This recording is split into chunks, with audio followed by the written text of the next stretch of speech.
Hi, my name is Charlotte. I am a self-admitted houseplant addict. I have well over 24 houseplants in my small 2-bedroom apartment, and they're all thriving and they help me thrive, and I just absolutely love them. So I want to make this video to be a complete source for all of your houseplant needs. Any questions you might have about houseplants, I'm here for you. And most especially if you feel like you don't have a green thumb or you feel like you, quote, kill all the plants.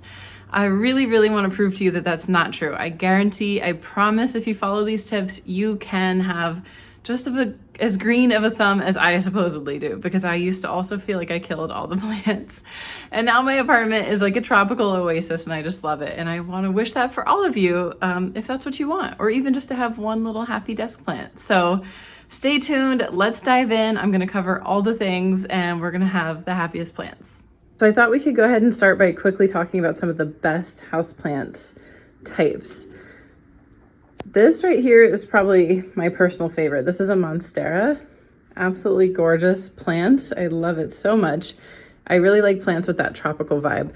But as you can see, that's a big plant, so it might not be what you're going for as a complete starter, but it's very easy maintenance.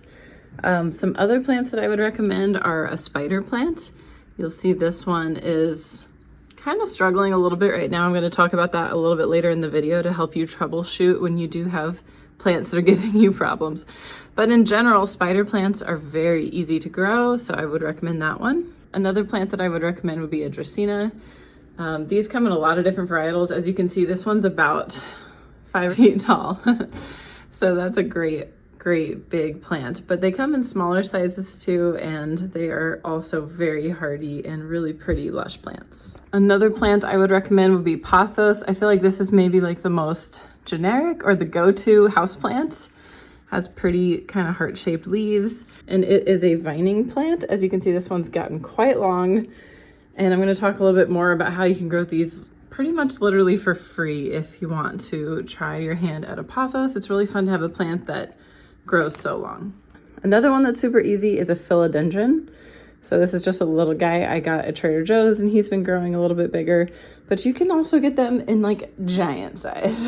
I love this one because it just kind of reminds me of, I don't know, like Jurassic Park with these gorgeous big leaves. But that's the same type of plant, a philodendron, and you can look up all sorts of different varieties of those. Very easy maintenance plants. Another one that's a real go-to kind of generic houseplant that I think deserves a lot of love is a snake plant. And I think they're really striking looking with these vertical leaves and so hardy. This is my bedroom and there's not a lot of great light in here most times of the year. And this is especially kind of a dark corner. And I think this is the only plant that could possibly thrive here. I've tried a lot and this is the only one that's really making it. So I definitely recommend a snake plant. You see them a lot in landscaping in California because they are super drought tolerant. So if you think you kill all plants, you can definitely try a snake plant. But I'm going to prove to you, you don't kill plants, I promise.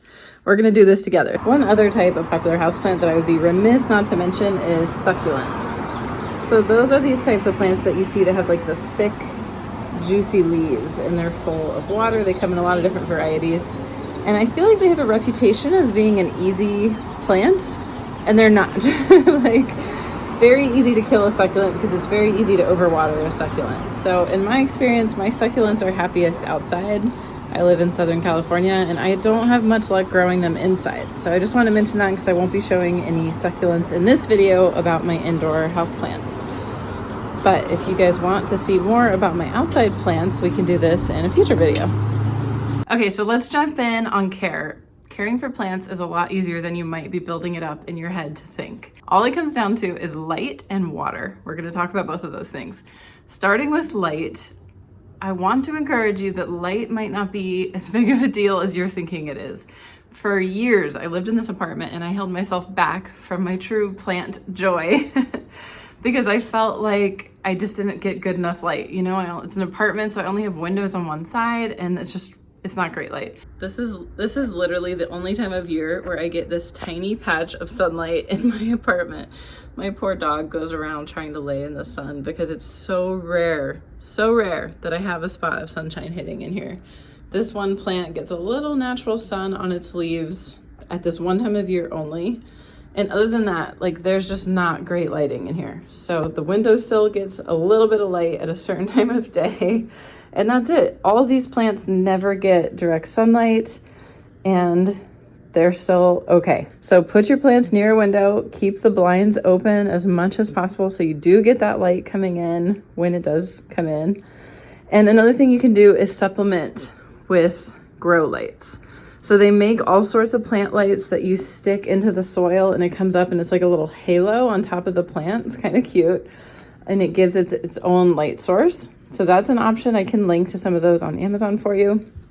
But I also just have special light bulbs in this lamp. So I think on camera it's actually showing up looking a little peculiar, but in person this truly looks like just a normal floor lamp. You can't tell anything different or odd about the quality of the light that it gives off.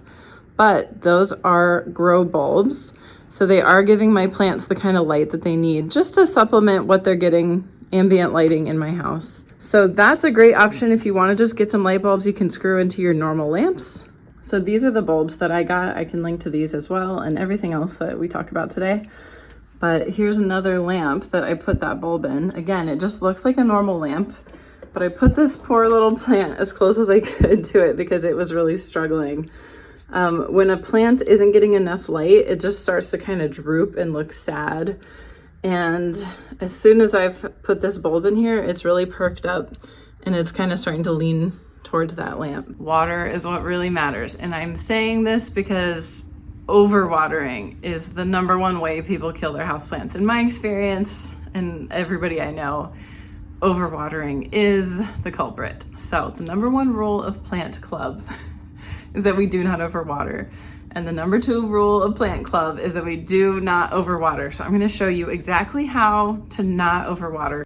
All right, especially if you're a beginner, I have to recommend watering your plants over the sink, and I'm gonna show you why. But since we already talked about rules #1 and 2, do not overwater, let's talk about rule #3, which is drainage. You really want your plants in a pot with drainage. So you see how many holes there are there? This is a really good one.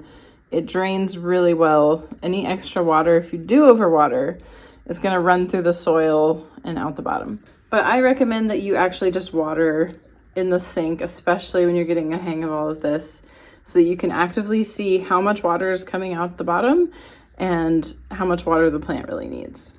I water all of my houseplants on a pretty strict once per week schedule. There's a couple exceptions that I'll talk to you about, but for the most part, I think it's safe to say that the generic houseplant is happy with watering once a week or maybe even longer between waterings.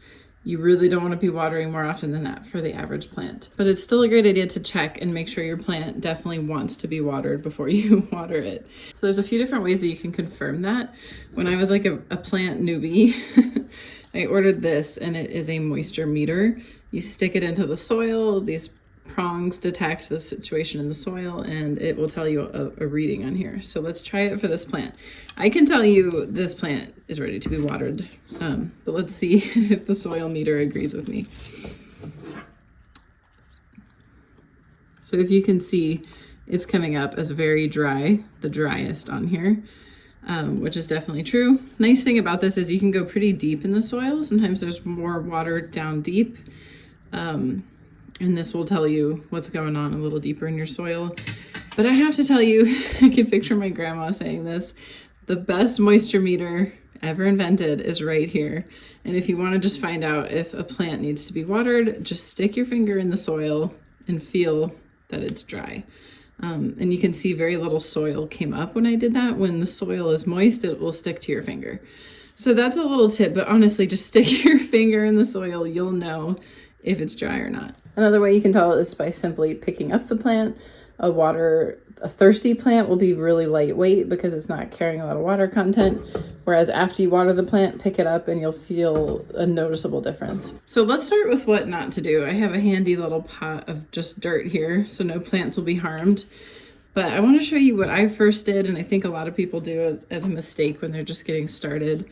A lot of plant advice will tell you pour water in until it pours out the bottom. And that's a way to make sure your plant gets a really good deep drink. And I'm not saying that that's not valuable, but I think it's some of the most dangerous words you can tell a plant newbie, because I used to just murder plants by doing this. Could you see how long it took till the water started to come out the bottom? Like, I got a ton of water in here before that happened. And this pot has pretty amazing drainage on it. If I did that in a pot without any drainage holes like this one, that would murder this plant. So I definitely can't be gambling with that. And even if I did that in a pot like this, where the only drainage hole is this one little tiny dot, that's really not great drainage at all, might kill this plant. So I know people's heart are in the right place when they say you want to water your plant until the water comes out the bottom, but I'm just telling you to take that with a huge grain of salt, because this is going to be dripping for a long time. Another tip on watering is to use water that's been distilled, or you know, if you really want to be a fancy plant mom, you can buy fancy water to use for your plants. I did that once, so I got the jug. And what I do since then is I just refill it with tap water and let it sit out with the lid off. And that lets it off gas any chlorine or any chemicals in here that might not be the best for your plants. I haven't personally seen any houseplants that were murdered by the chlorine in tap water, but it is a tip that comes up, and I don't think there's any harm in it. So just use water that isn't fresh from the tap. I actually think it's a nice tip because I water my plants. By the way, this jug is how much water I use for my whole house full of 25 plants. So I hope that puts in perspective how you really don't want to overwater. Like, this is plenty of water to go around. And then I refill it, let it sit with the lid off so that, you know, anything that needs to dissipate can dissipate. And then that way the water's ready to go. So if you are someone that struggles with forgetting to water your plants, or just feeling lazy and not watering your plants, I would really recommend that, so that you don't have any hurdles in the way of watering the plants when the time comes. Like, if you always have a watering can with some water in it ready to go, you have one less hurdle keeping you from watering your plants when they need it. So that's worth doing anyway. Okay, so the time has come that I'm going to actually finally water these plants and show you the proper way to do it. But while I'm at it, I'm going to be fertilizing my plants.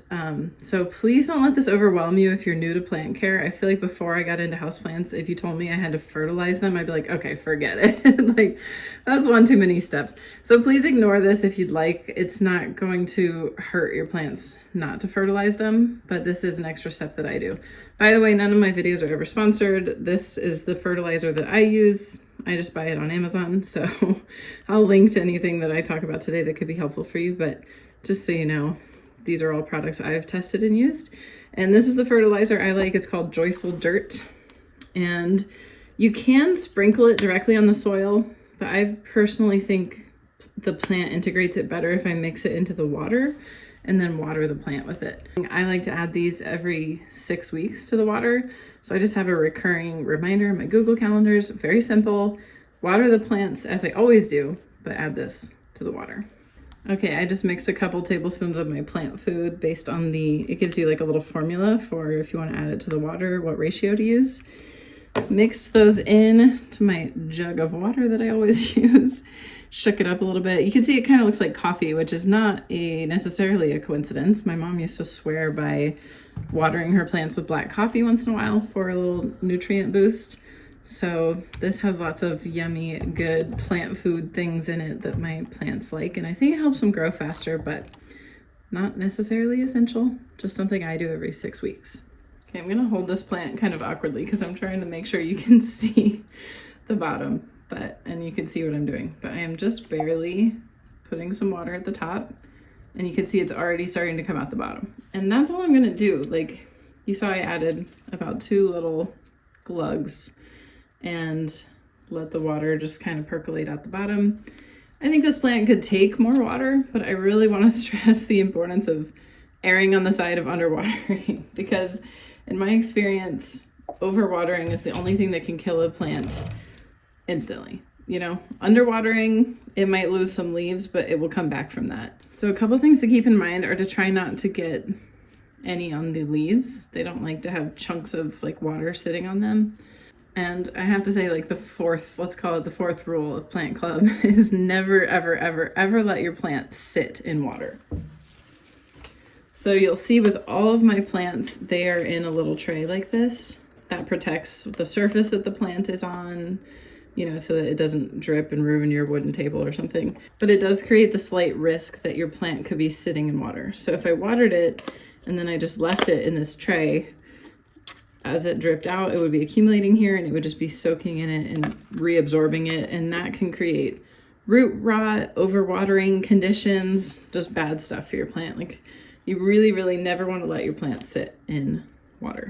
So that's another reason I recommend watering at the sink. If you're a newbie, you can leave it to kind of drip dry in the sink for a little while. But if you do water it, say wherever it lives on the windowsill in its tray, make sure you come back in about 10 minutes, check and empty the tray so that it's never sitting in water. Okay, I'm gonna be watering all the plants in my house now. It takes a little while since I have so many, so I won't show you all of them, but I am just gonna show you a couple more. Like I mentioned, this philodendron does not have good drainage, so it's, again, really important to be responsible when I water this plant. So I'm just filling that like surface area with a bit of water, and honestly that's good enough. I kind of feel like if you generally fill that surface area with just a little bit of, like a fraction of a centimeter of water, and then let that seep in, that's kind of a good rule of thumb for how much water you want to give, because you just really, really don't want to overwater. Rules number 1 and 2. Once it's absorbed a little bit, I will sometimes add that extra little glug. But I hope you guys are seeing that this is not a huge quantity of water.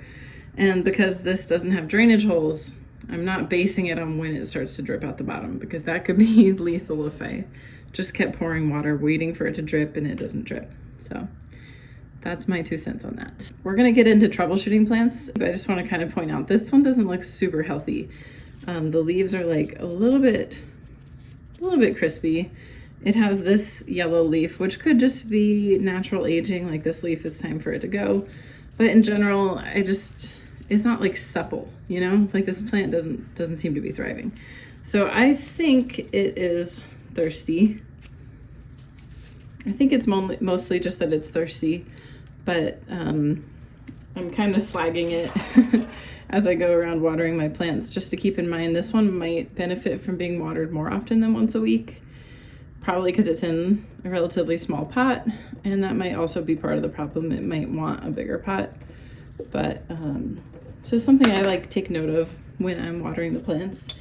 I think being observant is one of the best tips for a plant caregiver. You just need to pay attention to them, because obviously they can't talk to us in words. So I'm just seeing this guy looks a little bit unhappy. And it's nothing to freak out about. He's not gonna die instantly. Like I said, overwatering is the only thing, in my opinion, that's like really irreversible on plant care. So I know I can nurse him back to a healthier state than this. Probably this little drink of fertilizer today is gonna make a huge difference. And I'm just taking note. So talking about how we can kind of troubleshoot what's wrong with plants, it's pretty frustrating when you're trying to take care of your plant and you like Google, why does my spider plant have yellow leaves? And Google will usually say, oh, you're either overwatering or underwatering the plant. And it just drives me crazy, because it's like, that's so not helpful. But I'll give you a little bit more tangible tip. It really is kind of that hard to tell sometimes. But I've noticed with plants that are underwatered, they will have kind of a crunchy texture. It's hard to tell. And this is a plant variety that is got like a little bit less supple leaves. But this one I can tell when he's underwatered, he'll get really crunchy. And then parts of the stem of the vine will have to be cut off, because those leaves will die. So if you're seeing your plant has like dry chunks of leaves, that might be a sign that he's a little bit underwatered. Here's another example of an underwatered plant. This poor fern is really pretty scraggly, and he tends to be underwatered. This section here is especially underwatered, so you can see it's like really crispy. Which brings up an important point that I'd like to make, which is that these small plants, like these, let me show you. Like this type of tiny little starter plant, I know it looks so beginner friendly. It's a low cost investment. They're usually like $1.99. Oops. They're usually like $1.99 or $2.99. I know it feels like a very beginner-friendly plant, but I just want to warn you, these are actually trickily hard to keep alive sometimes. A little plant like this, look how cute it is. It doesn't have much soil, obviously. Can't fit much soil in that pot, which means it can't hold on to much water. So these actually are very hard to overwater. I'm not saying you can't do it, because rules number 1 and 2, but it's hard to overwater these. So if you know overwatering is like your kryptonite, maybe you do want to get a smaller plant like this. But if you know that you don't want to have to give like daily or every other day care to a plant, I don't recommend this small size. Because these ones, my little tiny guys, I will go around and give them a drink in between my weekly waterings because they just can't hold enough water in there. So keep that in mind.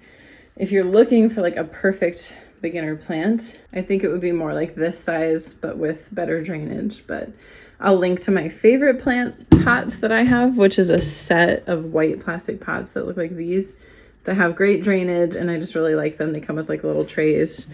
But yeah, I think about a 4-inch size is a good beginner friendly size because it holds enough water that it will survive well in between a week or longer waterings, and not be quite as high maintenance as a cute little fluffy plant like this. So we talked about what underwatering looks like with the crunchy leaves. Overwatering can look like droopy leaves. I mean, it's basically exactly what it sounds like. Like, you know, an overabundance of water in the plant can cause it to droop. It'll feel very supple, maybe even mushy. Like the trunk and the stems might be getting a little mushy depending on the type of plant. And it won't have like a lot of integrity to hold itself upright. So if you see something like that, that's a huge, huge, huge warning sign to back off on the watering. This particular plant is actually not overwatered. It is low on light. Like I was showing you, I just put it under that grow bulb. So hopefully it's gonna bounce back. But being low on light looks kind of similar to being overwatered. So I know troubleshooting plants is tricky, it used to really overwhelm me, but if you know for a fact you have not overwatered your plant, like I know for a fact I haven't, because this does not have drainage in it. It's a little risky. And so I'm very careful when I water this plant. So I know it's not overwatered. So I think it's droopy because, and it's not terribly droopy, it's perking up a lot. But I think that was a light situation. So that's how you can kind of help troubleshoot if it's really not getting enough light.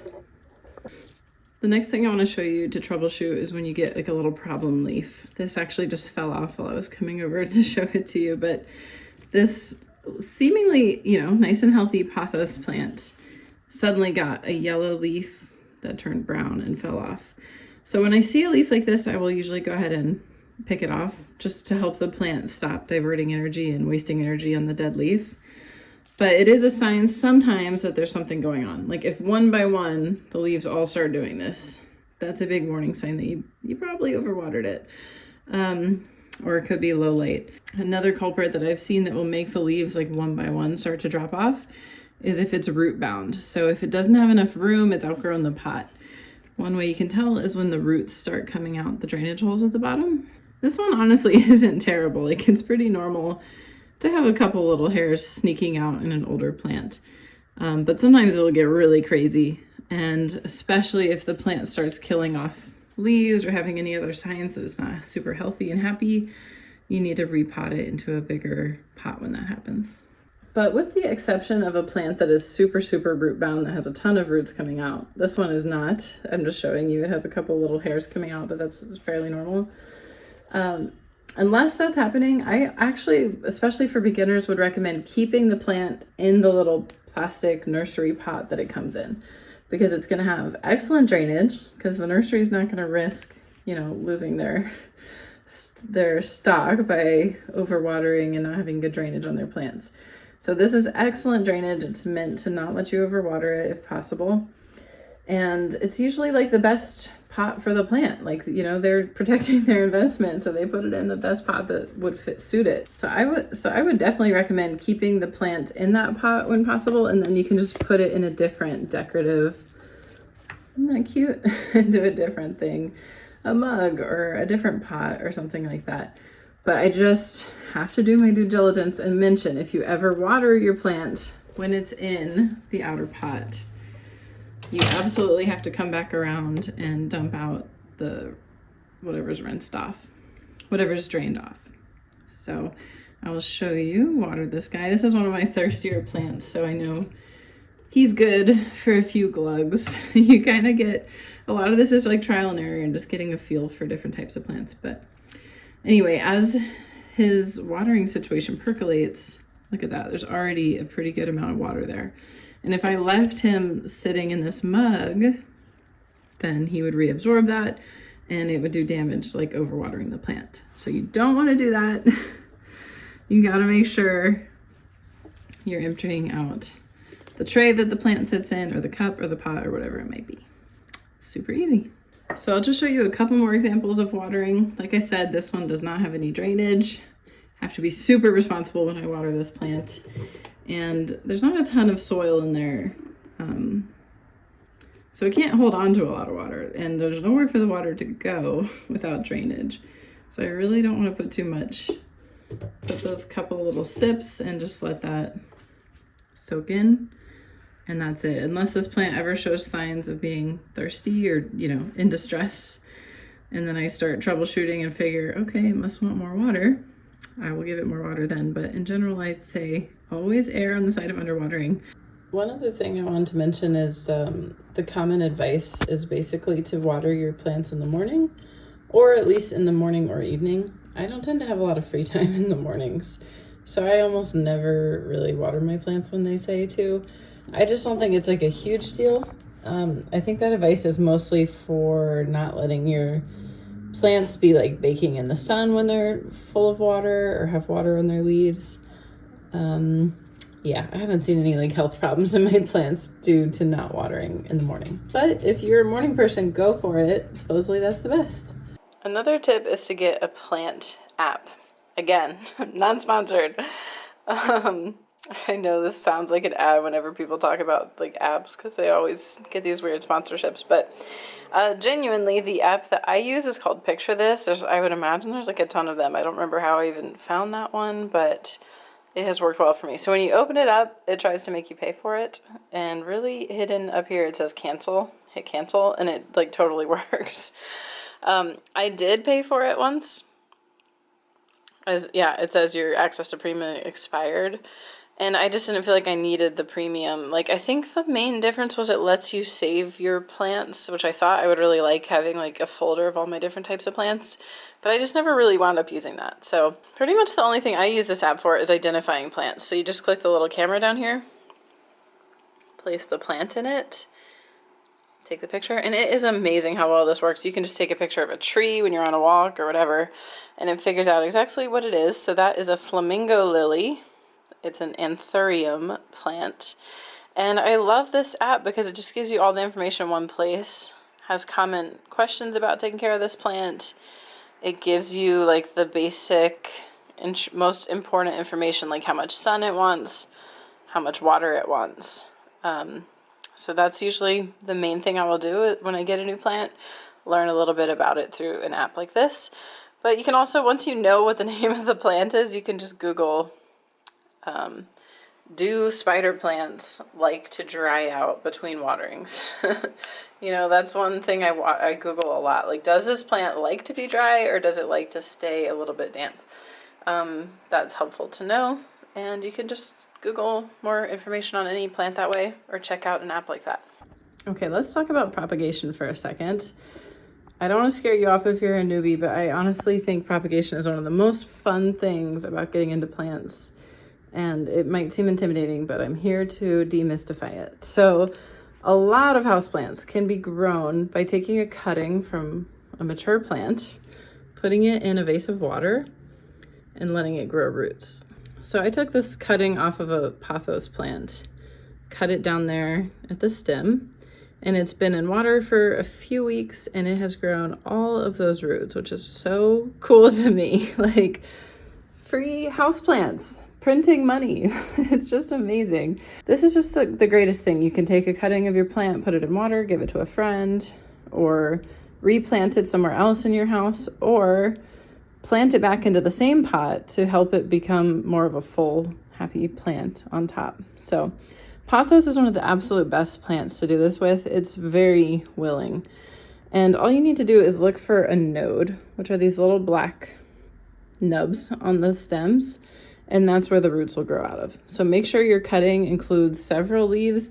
I like to have a nice little selection of leaves, so when you plant it, it already looks like a plant, and that'll help it thrive.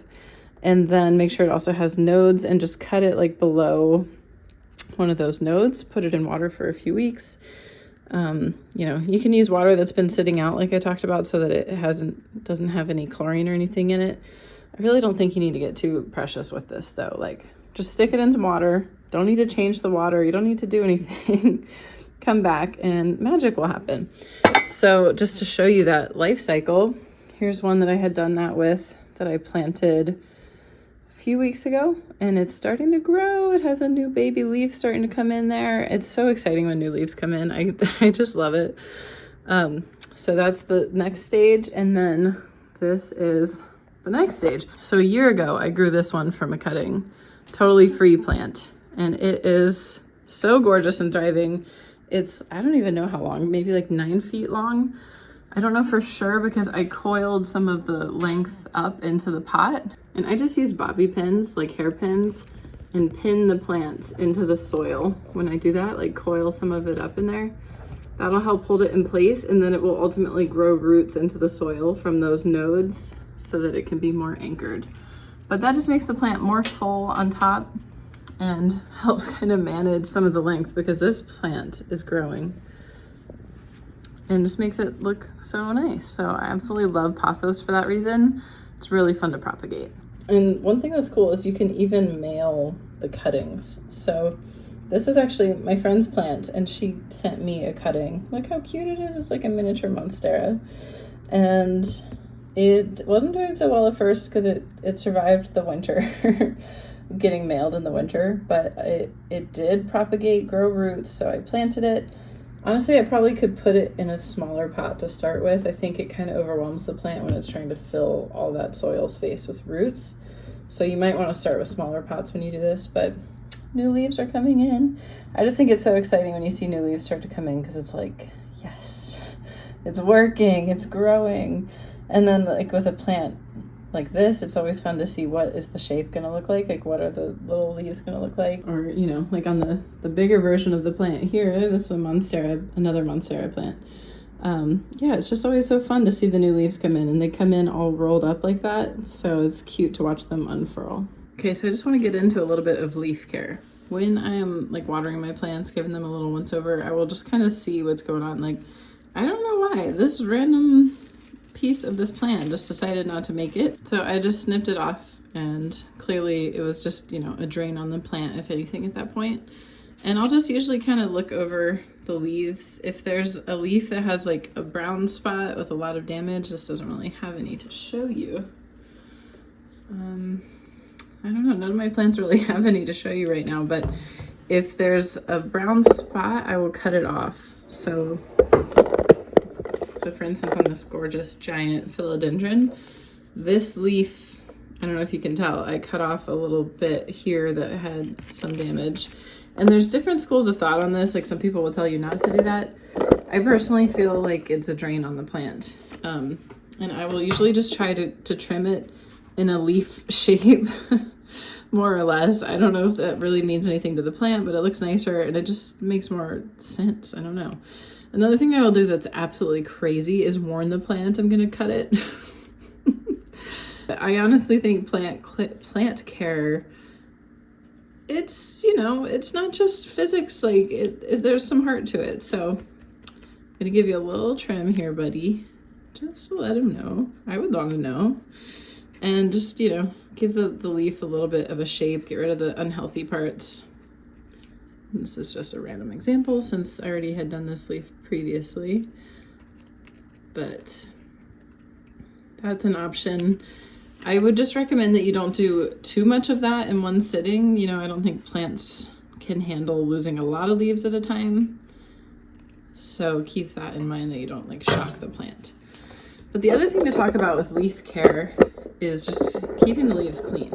So I don't know how well it's going to show on camera, but this leaf has some dust on it. It just, you know, houseplants get dusty just like anything else in your house. So you want to clean them. Up there with the worst advice I think to give new plant people, like I said, about not overwatering it till the water dumps out the bottom. Another thing of advice I see often is to like hose down the leaves. And I don't like to do that because that puts a lot of water in the pot in the process. So I would rather just come in with a damp rag, especially if you're new, you know, and you're at any risk of overwatering your plants. This is a much safer way to clean the leaves and just get any dust and dirt off of this way. Okay, so this is really fun. I like to give extra shine to my leaves. It makes a huge difference. And this is how I like to do it. So I know this is a really weird hack, but using a tiny bit of mayonnaise like on a rag will polish your plant leaves and make them so healthy and shiny and happy. I know this looks pretty good already. Like philodendrons have pretty leaves, but you're gonna see the difference. And I got this tip. This was my friend's grandma's tip. So I just thought that was really cute. And I love getting tips from the older generation on plant care. I swear it's like such a lost art. Anyway, I'm just gonna take a tiny little bit of mayonnaise, put it on a paper towel, and I can kind of buff it into the leaf. Obviously, you don't want to leave like a lot of mayonnaise behind. You don't want, yeah, that just wouldn't be good to have like mayonnaise lying around your house. But I've never had any problems with this attracting any gnats or anything like that. It's really the tiniest little bit, like a teaspoon will do this whole plant. And I don't know how much the difference shows on camera, but this leaf is gorgeous now. Like she is ready for her close-up. So glam, just pop in that highlight. The glow up is real. So I highly recommend trying this trick. It's especially satisfying on plants with big leaves like this one or the Monstera plant. It just looks so pretty when the leaves are all shiny like this. This leaf I haven't done yet. It looks a lot more dull in person, this leaf. Like you can really see how dull it is. And then this one is just like, woof, gorgeous. So I'm gonna go ahead and polish the rest of this plant. But I'm gonna also demonstrate if you, for whatever reason, don't want to rub mayonnaise on your plants. I'm gonna show you another way. Okay, so this product is an alternative if you're opposed to mayonnaise, but this is a leaf shine spray. There's a few different ones. This is the only one I've tried, but you just shake it up. It's an aerosol. And you wanna just hold it a little ways away from the plant and spray it directly on the leaves. So you can see it's super glossy at first. That's gonna dry down to a less crazy amount of sheen, but that's definitely another option too. One thing while we're in here on this topic, this is like a pesticide for houseplants. So I'm not telling you what to do in your household. Like everybody needs to know what they're comfortable with in their household. Maybe this is not a product that everybody would want to use. Certainly if you have kids or pets that get into your plants, definitely need to keep that in mind. In fact, a lot of plants are just toxic to pets in general. If you are really struggling with bugs in your plants, like that is horrifying because they're in your house and you know nobody wants bugs in their house. So I've been fortunate not to have to deal with any kinds of outbreaks of pests usually. The only time I ever had a problem was with little flies. So sometimes the soil can be contaminated and these little, like, I think they're called fungus gnats, come out of the soil and it's just so gross. They like buzz around the plants and I couldn't handle that. So for me personally, this product was a lifesaver. I tried every homeopathic remedy, of which there are a ton. So if you are dealing with fungus gnats in your plants, you can Google all the different options. I tried all of them. And ultimately, this was the only thing that got rid of the gnats for me. So that's a product to keep in mind if you're desperate. I'll mention this just because I feel like people always have a lot of comments about different ways to handle insects, and this is one that comes up a lot. They're like little stickers that you put in the plant, and so it catches any bugs that fly into it. And that's just gross, like and unsightly to have like a little fly-ridden sticker. So I don't really like to use these as my means of handling the problem. I don't think it really solves the problem. I would more so put these in my plants occasionally just to make sure there aren't any bugs, like nothing sticks to the trap. So I know, okay, no bugs. And I haven't had any problems with it. I haven't needed to worry about it since then. but it's nice to know there is a solution if it comes to that. And when I do bring in a new plant, I will treat it with this and quarantine it because I don't want to introduce any pests into my garden society here. More plant products that I can recommend to you are these simple little clear wall hooks. So if you have a plant that you want to train to grow up the wall, those are awesome just to put a couple around. It's like a thumbtack, but with a hook on the end. So for me personally, I never put a plant on the ground. I just don't really like the way that looks. Plus, if it does drip or anything, it could damage, you know, your floors. So I always have my plants on a stand, even if it's just some little legs like I have under that pot, or a holder like I have under that pot. I just think it looks so much nicer. And in one area, I try to coordinate the pots in the stands. So in this whole living room, all the pots are white. They don't match, like they're all different, but they're all white. And the stands are that kind of oak color. And I just think that gives it like some visual continuity, because plants can start to look cluttery. And maybe this is already too cluttery for some people's taste. I know, I feel like I can't think sometimes if I'm in a cluttered room. I do value like a nice, clear feeling, clean feeling space. So one thing that helps me personally is just that visually, with all the pots being white in here, I think that takes away some of the mental clutter. And that's not to say all different pots can't look cool. It absolutely can look so cool and so like effortlessly like bohemian chic. I think that's a really cool look. And I do have my plants that way on my balcony, which is another whole story. But in here in our living area, I just like the clean simplicity of all white, all wooden stands. Also, talking about this plant stand specifically, you can see it's like a 3-tier stand. I think I got it at Walmart, but I like having a plant stand that's just for plants, and it's really fun to style these and showcase different plants on here. The tip I follow for styling a plant stand is that it should have filler, which is basically just greenery in this case, spiller, which is plants that hang down, like those two, and thrillers. So for me, that's the pop of pink in a couple of those plants. This is one of my favorites, Hypoestes, a polka dot plant.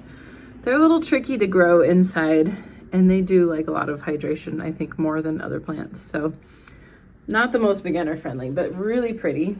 And this one is a string of hearts. You can see the leaves look kind of like little hearts, and it hangs way down. She actually needs a haircut right now. I also love to have at least one hanging plant. So pothos is great for that. And these macrame pot holders look really pretty, I think, with a plant in them. And you can hang it from the ceiling. The last care tip that I will leave you with is to mist your plants. I have this really cute spray bottle and I like to go around and mist my plants. I mostly do it every single morning, but you could do it in the evenings too. I think they would like that. In general, I think most plants like this, except for like succulents, plants that need to be like really, really dry. Increases the humidity. Most plants would prefer a more humid environment than our homes are. I'm not going to spray the string of hearts because that is a succulent. So if in doubt, you can Google your specific plant name and say like, do spider plants like to be misted? And get more information. It seemed a little contradictory when I was first getting into plants. I was confused because they always tell you don't leave water on the leaves. But when you mist them, they do have a little bit of water. But I think it's fine, like I said, as long as it's not like huge globs of water and they're not in like direct sun that's gonna boil the water and make a burn on your plant, because that is another thing that can happen, like a little sunburn. But yeah, I think just a little mist, give them a little humidity, they like that. And me personally, I like to sing to them while I do this. I'm not gonna do it on camera, but I really do think it helps. My plants' favorite songs are the soundtrack to Singing in the Rain. So I usually sing to them every morning while I mist them. And it's such a nice way to say good morning to them. It honestly starts your day on like a nice note. So I like that little misting ritual. On the slightly crazy topic of singing to my plants, I also like to talk to them. I swear that they appreciate it. And I like to name them. This is Miss Darlene Love. And, you know, they all have little names. Pinky, Spidey. I just think it's fun. I don't know if they care, but I do. So I would recommend that. We got Freddie the fern down here. It's just kind of fun to see what comes to you. Oh, this plant is doing something kind of cool right now. This is sometimes called a prayer plant. And at night, the leaves go like vertical. So I think it's called a prayer plant, like folded hands for prayer. But I love when my plants go into different positions at night. Like, it blows my mind how much they move during the day. It is truly crazy. Like, it just blows my mind. Plants are so mysterious and cool. So this will fold its leaves upright at night and then open them back up in the morning. Another thing that plants will do a lot is lean towards the light source. So Monstera is really prone to this. It will really grow towards the light, and they can get pretty leggy because they're constantly reaching out towards the light. So I like to rotate my plants as much as possible, mainly so I can see the plant, honestly. Like if it's growing, let's say it's all just growing this direction towards the window, I want to see its beautiful face, so I will rotate it towards me. And I think that makes the plant stronger, because then it will inevitably start to grow back towards the window again, and you keep rotating it again, and it's good for it to not get too one-sided, lopsided that way. But I really recommend just being observant of your plants as honestly probably the number one care tip, or after not overwatering them. But the more observant you are, the more you'll just notice, that plant looks different today. Why does it look different? And you can kind of investigate if something is off or if it's thriving. I love having a lot of my plant collection here in the living room, because I'll be with my husband, he'll be watching TV and I'll be watching my plants. I just love to look at them, and it really is a good care tip to become observant of them. And it's cool. It opens your eyes more to nature. Like when you're on a walk, you'll start noticing the plants in nature more so too. And just being more aware of like the magical way that things work. I don't know. Lastly, I just want to mention where I like to get plants. One of my favorite sources for plants is Trader Joe's. A lot of these plants came from Trader Joe's. This giant, beautiful Monstera was $12, and actually the Monstera in the other room was part of it too. It's just been growing and growing. So you can get like a nice big size plant there for, I think, $12.99, at least where I'm at. Really recommend those. They have the Monsteras in stock right now. And also a more affordable resource for like a big plant. Facebook Marketplace, that's where I got this. And a plant like this could easily be over $100, $150 at a nursery, at least where I live. But on Facebook Marketplace, you just find people who are like moving, and they want somebody to take good care of their plants, and they're not asking a huge price. So I definitely recommend that. And the other place that I get a lot of plants is actually the 99-cent store. It's called the 99-cent only store, but the prices are not 99 cents. But you can get a big plant like this size for about $10 to $15 mark. Okay, it will surprise no one that this video ended with me on the floor communing with the plants. But I really think plant care can be very intuitive. And that's the beauty of it. Like, it really opens your eyes to how we're just giant house plants. We need sun and fresh air and water too. So the more you learn to take care of plants, the more you learn to take care of yourself. And it's very rewarding, and you can absolutely do it. I hope I have convinced you. I promise, I guarantee you do not kill all plants, even if that's what you think. You don't. You've got this. A green thumb is not like a literal genetic thing. My mom had a green thumb, and I thought I did not inherit it for the longest time. And then I started to piece it out. It's a lot of trial and error, but I hope these tips will get you closer to having the plant life of your dreams, if that is your dream.